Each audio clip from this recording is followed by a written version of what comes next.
Ngenze ku ssuula eya 22 ng'eriko omutwe ogugamba nti kati adduka ku bulyambwa. Kati adduka ku bulyambwa. Kati n'enva nnungi nga bamaze okusiibuligana, newankubadde enva nnungi yali amukuutidde obutaddayo wuwe, yasalinkiriza n'atuukayo. Olw'obutayagala bantu bategeere nti yali adduka, mu nju yaggyamu ebintu bitono, yaggyamu ekikooti, ebigatto ebya gambuutu, amabaluwa ge yafunanga mu masomero, n'akaso.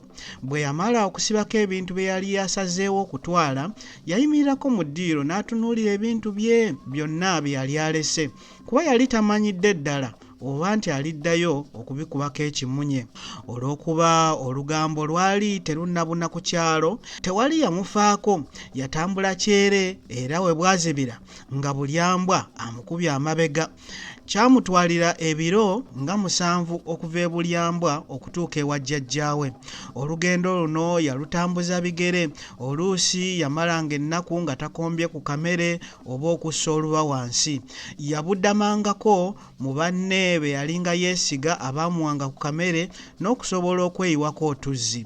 Olw'okutya okubazaalira embeteza, olwafunanga ekyokulya n'ekyokunywa nga yeeyongerayo. Ebitundu ebimu yatambulanga kiro, nga bwe bukya ne yeewogomako mu nsiko, ate ebiseera ebirala yatambulanga misana n'ekiro. Enkuba yamuggwerangako n'omusana nagwo bwe gutyo. Yali takyafaananikika, enkwagulo nga zimubunye mu maaso ne ku mikono, ezaali engatto nga nazo tezikyafaananikika, empale ng'efuuse baana basekaki ng'awunya ekigungu. Saagala muntu awunya kigungu. Anti ebiseera ebimu yamalanga ennaku nnyingi nga tanaabye. Ebyo byonna yabigumira, naye nga tagenda kwerabira munne eyali amuliddemu olukwe. Yamulyamu atya era ani oyo? Katulabe. Yamubudaabuda bulungi era n'amugamba awummulemu ennaku, kuba yali alabika bubi nnyo.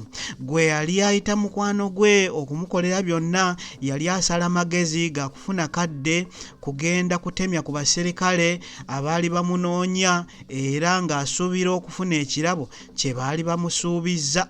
Kati aba awummuddemu, muka mukwano gwe n'amuzuukusa nga bamugamba nti yawulidde bba alina abantu bayogera nabo bamukwate.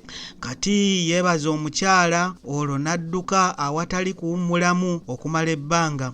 Mukwano gwe bwe yadda yasanga lwayaba, obusungu ne bubula okumutta okusubwa ekirabo. Bannange emikwano. Sembo kati asubiddwa kufuna kirabo mu kifo ky'okufaayo ku mukwano gwe. Kale oluvannyuma lw'ennaku 2 ng'ali mu nsiko, yakyamako ewa munne omulala gwe yali yeesiga, n'asobola okunaabako era n'okukyusa engoye, anti ze yalimu nga tezikyafaananikika.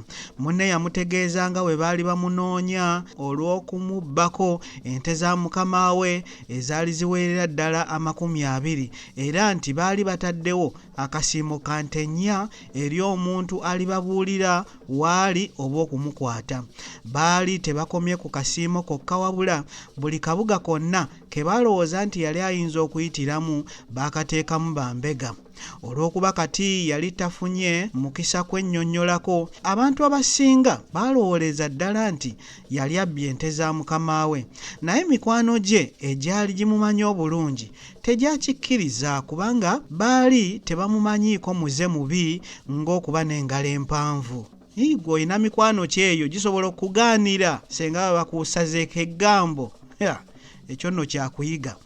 Kasatiro yali amanyi nti kati bamuzaala ku kannyogoga, era yakola kyonna okufuna omuntu eyali amumanyi obulungi gwe yali yeesiga.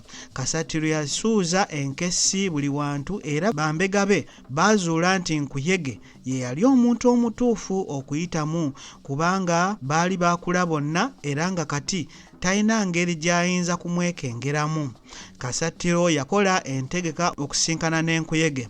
Kasatiro yatuukira ku nsonga ng'amutegeeza nga Kati bwe yabba ente ze era nga bw'alemeddwa okumuzuula, wabula ng'akimanyi nti obudde bwonna yali wa kukomawo ku kyalo.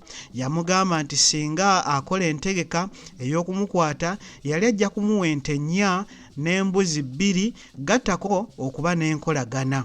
Nkuyege yali yayagala dda okufuna ente naye nga talina nsimbi zizigula, era Kati bwe yayogeranga naye ng'amutegeezanga bwe yalina ente n'embuzi obujja ne bumukwata. Ebintu bye tunyumiza mikwano gyaffe nga tulowooza nti gitwagaliza. Kasatiro bw'amutegeeza akasiimo ke yali agenda okufuna yagamba bugambi nti ddungu ayizze. Teyafaayo na kubuuliriza oba bye baali boogera ku mukwano gwe byali bituufu oba nedda. Omwoyo gwamuli ku nte ze yali agenda okufuna zokka. Yakkiriza era n'akakasa Kasatiro omulimu nga bwe yali agenda okugukola. Egyo nno gy'emikwano. Ekitabo kino jjukira kiyitibwa Nva Nnungi. Kwana mingi naye weesige mitono. Kirungi okwana emikwano naye gyonna ogyesiga kwenkana ki? Ekyo nkikulekedde. Eyesuula nayo nengimalako. Ate muninde mweddako ng'Omukama akkiriza awangaale nnyo mwana wa Nabijjano.